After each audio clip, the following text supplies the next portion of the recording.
Krishna. Mayapur Nitaigaur kitchen থেকে সবাইকে স্বাগতম। আপনারা কেমন আছেন?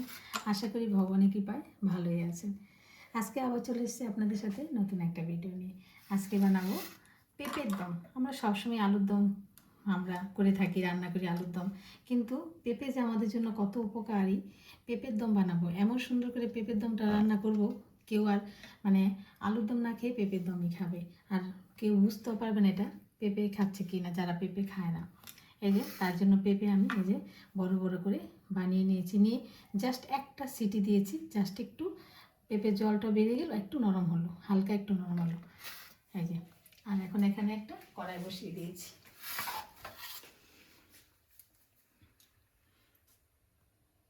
আমি সাদা তেল দিয়ে দিয়েছি। প্রথমে আমি পেঁপেটাকে একটু ভেজে নেব। দিয়ে দিচ্ছি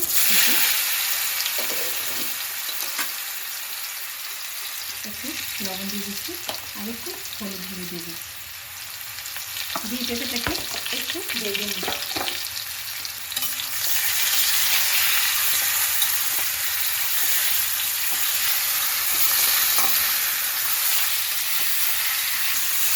পেঁপেটা উল্টে পাল্টে একটু ভেজে নিয়েছি। পেঁপেটা এখন আমি নামিয়ে দিচ্ছি।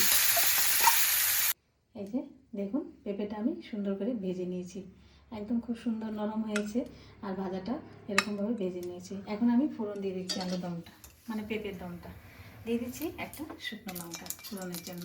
আর আমি তেল অল্পই দিয়েছি, যেহেতু ওই পেঁপে ভাজাতে আমার অনেকটা তেল আছে। দিয়ে দিচ্ছি দুটো তেজপাতা, আর এখানে দিয়ে দিচ্ছি গোটা গরম মশলা আর দুটো লবঙ্গ, ভালো করে ভেজে নিচ্ছি। আর এখানে দিয়ে দিচ্ছি একটু আদা আর কাঁচা লঙ্কা বাটা, কিন্তু লঙ্কাটা একটু পাকা পাকা হয়ে গেছে, তার জন্য একটু লালচে হয়ে গেছে। ভালোভাবে একটু ভেজে নিচ্ছি কাঁচা লঙ্কাটা আদাটা একটু ভালো করে ভেজে নিচ্ছি। আর এখানে দিয়ে দিচ্ছি টমেটো। এখানে আমি দুটো বড় সাইজের টমেটো বানিয়ে রেখেছি, দিয়ে দিলাম।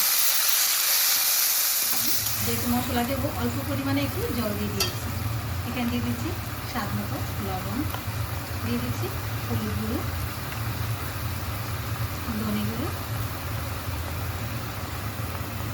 জিরে গুঁড়ো, আর অল্প ঝাল লঙ্কা দিলাম, আর অল্প একটু কালারের জন্য একটু কাশ্মীর লঙ্কা দিলাম। এবার ভালোভাবে একটু কষিয়ে নিচ্ছি।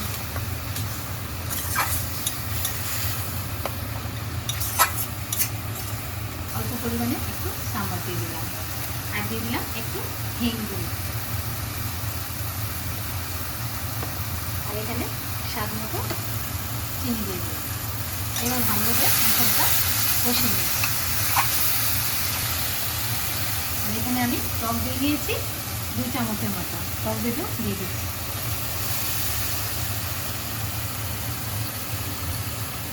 বাকিটা দিয়ে একটু জল দিয়ে দিলাম। এবার ভালো করে কষিয়ে নিচ্ছি, কষিয়ে নিচ্ছি ভালোভাবে, যতক্ষণ পর্যন্ত তেল না থাকবে ততক্ষণ ভালোভাবে কষিয়ে নিচ্ছি।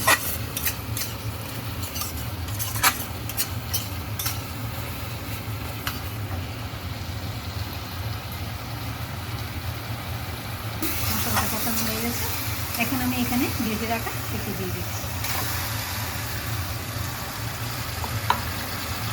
এখন দিয়ে ভালোভাবে কষিয়ে নিচ্ছি। আর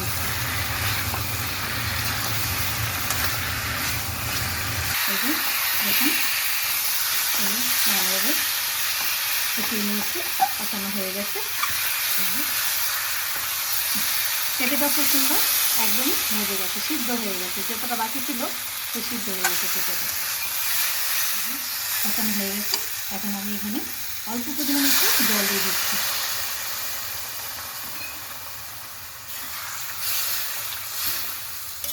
একটু মাখা মাখা থাকলেই না পেঁপের দমটা ভালো লাগবে, তার জন্য জলটা একটু কমে দিলাম।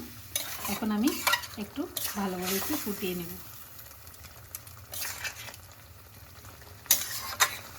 আর কাঁচা লঙ্কা ফাটিয়ে কিছুক্ষণ আমি দমে রান্না করে নেব, 2-1 মিনিট। দেখুন একদম রেডি হয়ে গেছে। এই যে দমে রান্না করে নিয়েছি, আর একটু এই যে তেলটাও ছেড়ে দিয়েছে। আর এখন আমি নামানোর আগে এখানে 1 চামচ ঘি দিয়ে দিচ্ছি।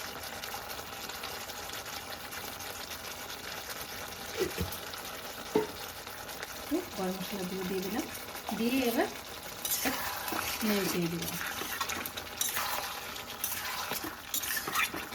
আর এখানে একটু ধনে পাতা কুচি দিয়ে দিলাম। এবার হয়ে গেছে, আমি নামিয়ে দিচ্ছি। দেখুন রেডি হয়ে গেল পেঁপের দম। আর এখানে পুরি বানিয়ে নিয়েছি, কসুরি মেথি দিয়ে পুরি বানিয়ে নিয়েছি, সুজির পুরি। এরকম পুরি বা অন্যের সাথে বা রুটির সাথে এরকম পেঁপের আলুর দম করে আপনারা ভগবানকে ভোগ লাগিয়ে প্রসাদ পেতে পারেন। আজকের ভিডিও এখানে শেষ। সবাই ভালো থাকবেন, সুস্থ থাকবেন। আবার দেখা হচ্ছে পরের ভিডিওতে। হরে কৃষ্ণ।